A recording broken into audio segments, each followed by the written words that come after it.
Welcome to TV Burp.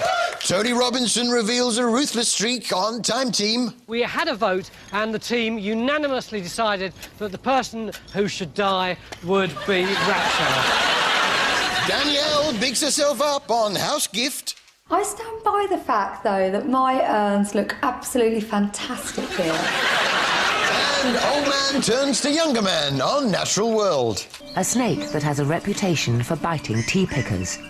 And yet again, little is known about this snake's venom.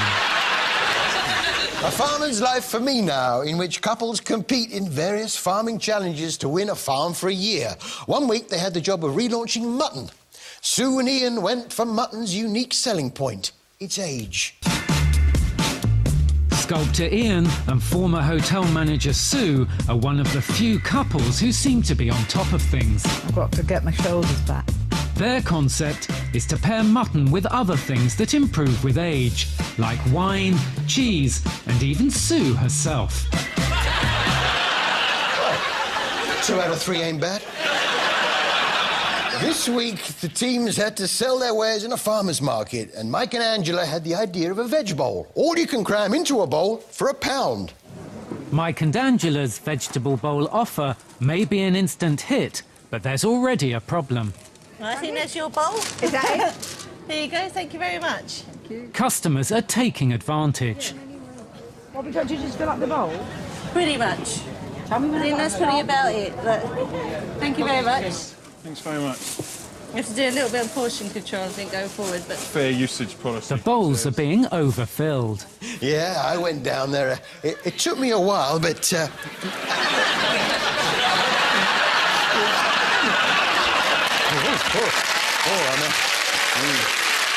I managed to get enough food for a week. The couples learn all sorts of new skills along the way, particularly how to handle the animals. Fireman Dean and his beautician partner Joe are still trying to find the best way to control the pig. No, good. No, no, no, no, no, no. Yeah, just hit it over the head with a stick. Lovely.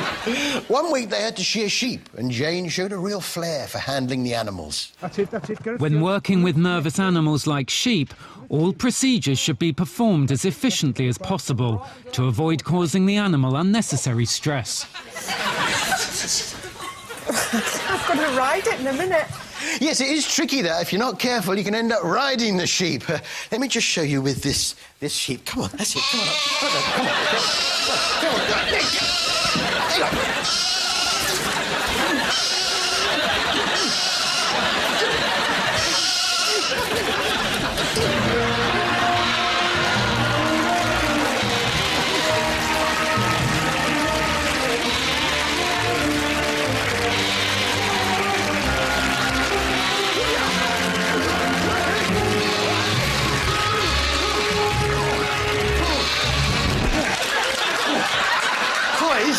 It's very easy to end up riding them. I wonder what Ollie Smith is up to. If you leave this to dry out a bit more, he will firm up. And that's when you're starting to get that.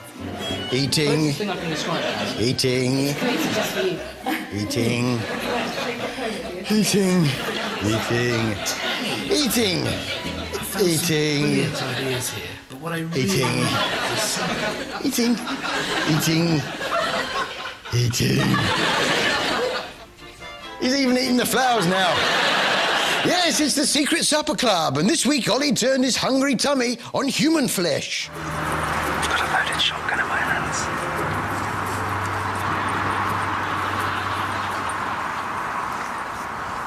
There he is on the ridge.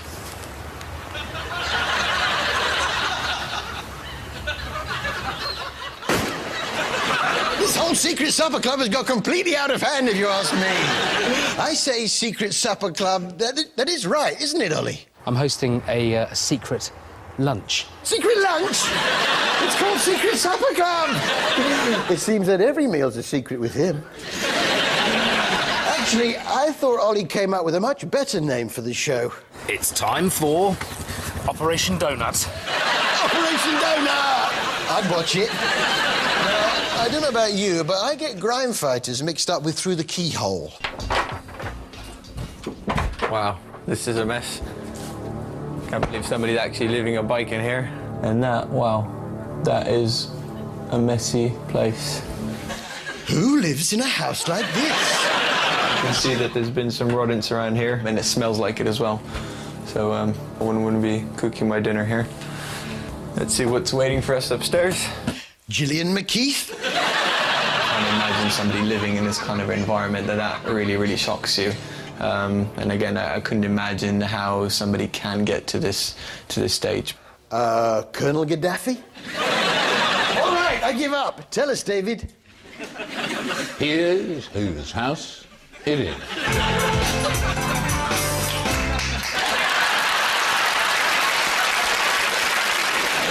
Yeah, I was going to say Anton Dubek. Now, I don't know about you, but when you're doing the cleaning, what's the job you always leave to last? Kevin and his new recruit, Craig, have emptied the vacuum cleaner. Yeah, just hoover the toilet. Yeah, just hoover the toilet. The problem is you then end up with a hoover full of sewage. Right, we've got to take it, get rid of it. That's the trouble with 50 litres of sewage. Nobody wants it. I'll have it. Yeah, well, I don't have to pass up on a bargain. Yeah, see, I get the hoover with it as well. Yeah, let's just, let's just check it's, working. I've got this vest for you, Harry!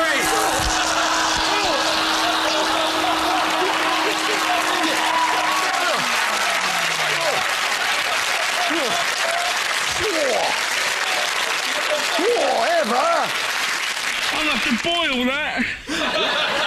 Which brings us to our TV expert of the week. Expert of the week. They have a toilet. How do you know that's a toilet and not a storage space? Well, there's actually a drain underneath it. And actually, they did find poo.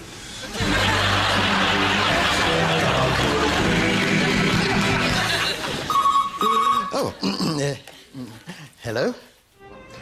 Bonjour, je m'appelle Tom Lewis et je travaille à Londres. Hey? Un moment, moi, j'ai téléphoné beaucoup de mon histoire en France de chercher des sœurs qui chantent. Tu comprends? Je suis désolé, mais je pense que vous avez le mauvais numéro. Ici, peut-être que vous devriez essayer dans une abeille. Et il me semble qu'il y a un avion. Il y a plusieurs possibilités. Désolé de ne pouvoir vous aider. Au revoir, merci beaucoup. Whatever.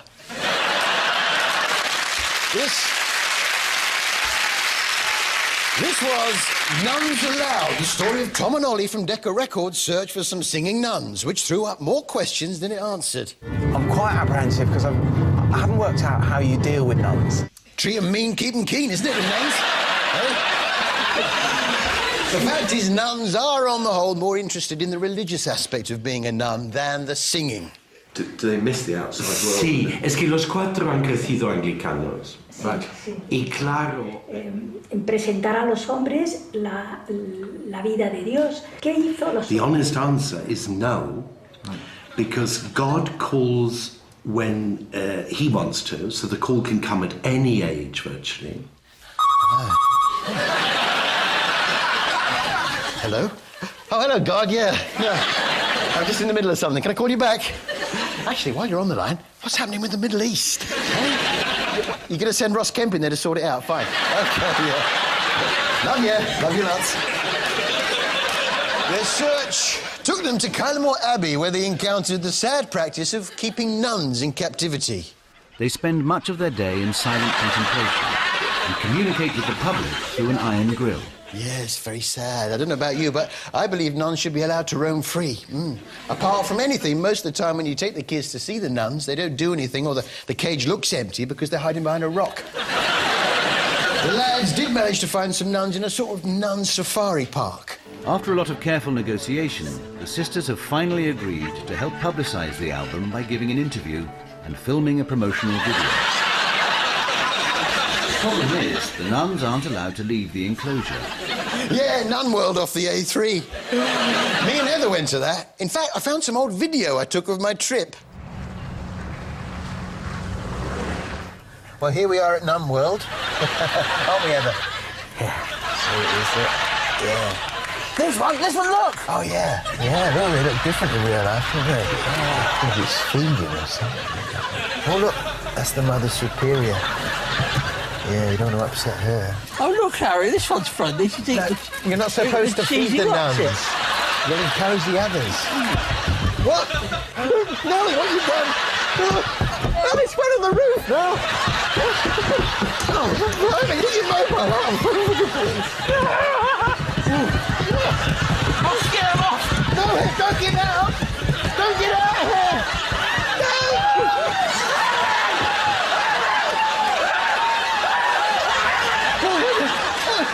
No! What the? Saw you in trouble, H. Thanks, Ollie. Well, that's what friends are for, right? Would you like to come to my secret supper club? No! Yeah, well. Yeah, the plan was for an album, and the record company had big plans.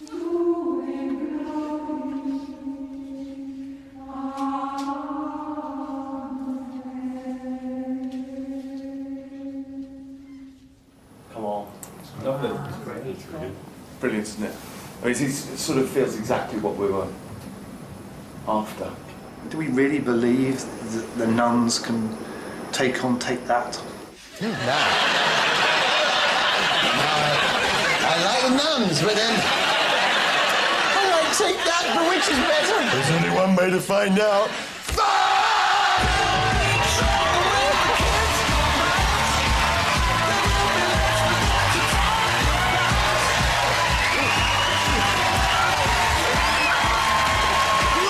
See you after the break.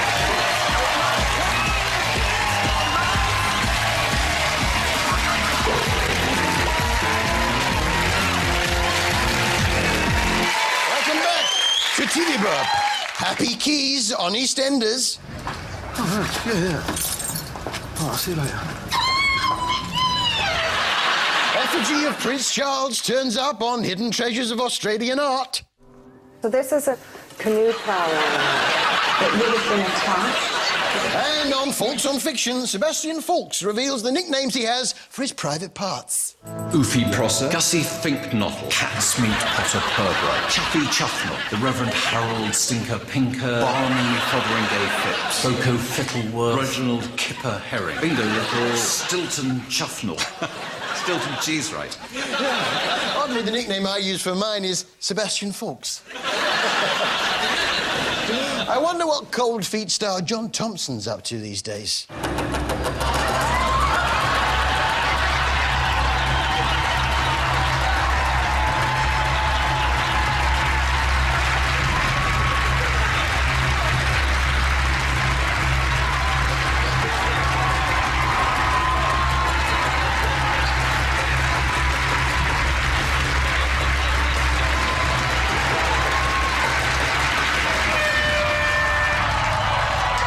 Nice to see him back on prime time. What about Kay Humble? It's quite difficult to turn in a collar like this. You're telling me. Yes, Kate is on the spice trail, but I do wish she'd keep her private life to herself. It's funny, isn't it? I mean, they've become so ordinary to us, and yet, when you see it like this, and you see that an entire family, an entire community's lives rely on the little things that I was sticking in my walnut pickle.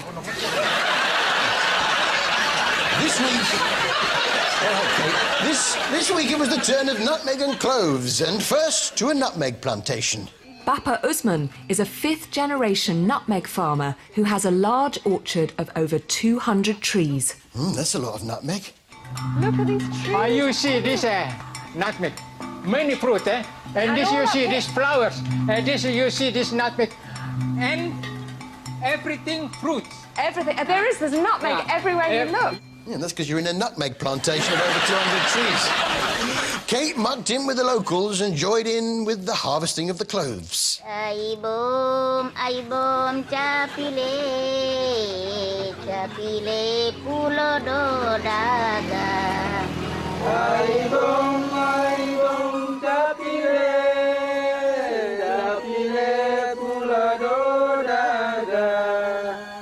Pulo do daga, mayam yam te. When the saints go marching in.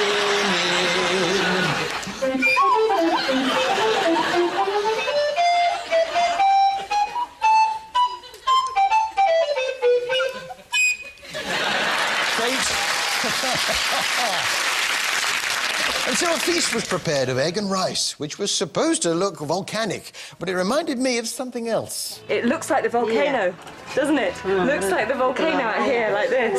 Yeah. It's a rice sculpture. It's amazing. Ini rakyat, nanti ini seperti. Tickle. Shame to part them, really. Just save those for later. The People's Supermarket now, in which Arthur Potts Dawson, never heard of him, attempts to change the way we shop. Well, volunteer John was certainly trying to change what's in our shopping bags. This is cat food and ladies' things. Yeah, I'm always getting those mixed up. No wonder that cat's been constipated. But John is just one of the volunteers helping to run the new venture. I'm still not sure about their pricing structure. I put a tomato through wrong for £1,600. Must have been a big tomato. Difficult using volunteers, though, because you have to question their dedication. We haven't got enough volunteers to run the shop, and I'm getting to the point where I physically can't do it. I was in here at 6:30, it's now 7 o'clock. It's not that long.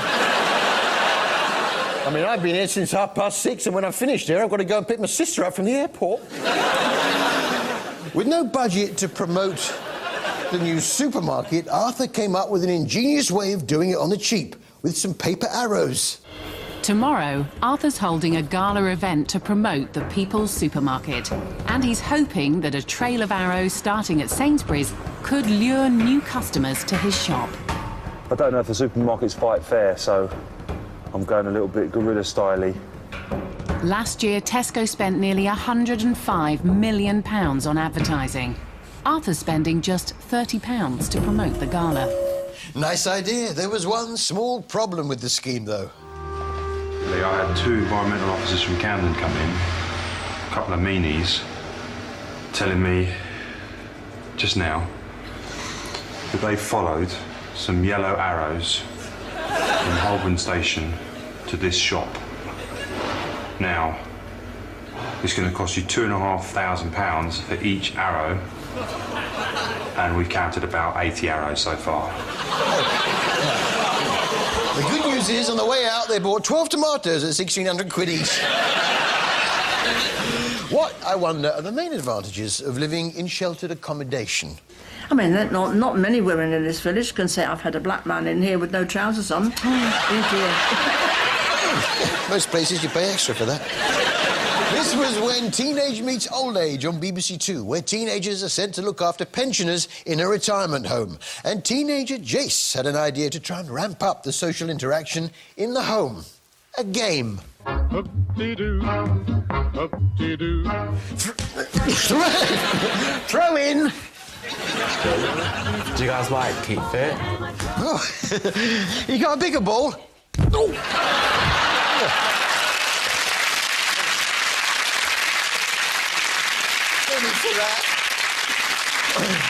Some of the pensioners are pretty spry. Take John Helmsley.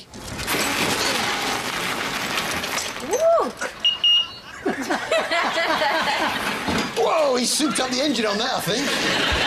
There was a nice moment when one of the other teens, Esther Nita, was asked by a little bird whether she was proud of herself. I didn't think I would ever do something like this. Are you proud of yourself?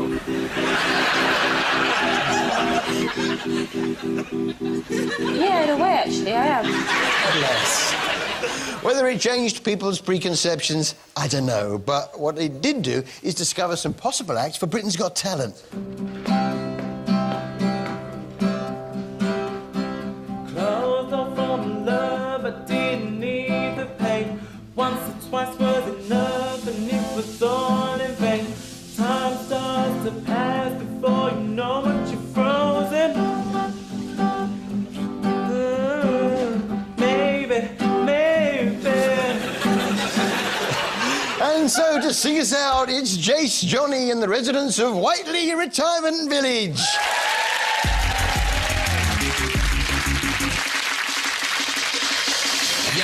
Yeah, we bring the stars out. We bring the women in the cards and the cards out. Let's have a toast, a celebration, get a glass out. And we can do this until we pass out. Let it rain, let it pour away. We won't come down until we hit the ground and pass out. Yeah, we bring the stars out. We bring the women in the cards and the cards out. Let's have a toast, a celebration, get a glass out. And we can do this until we pass out. Until we pass out. Well, that's all from us.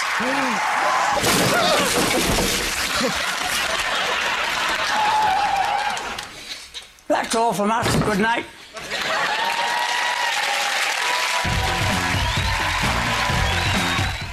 Just brilliant. Well, if you can't get enough of Harry, TV Burp Gold 3 is available now on DVD, containing some of Harry's favourite moments. Coming up, can Dec make it 2 in a row, or will Ant claw back a win this week? It's live, so anything could happen. Push the Button, featuring Boyzone, is next.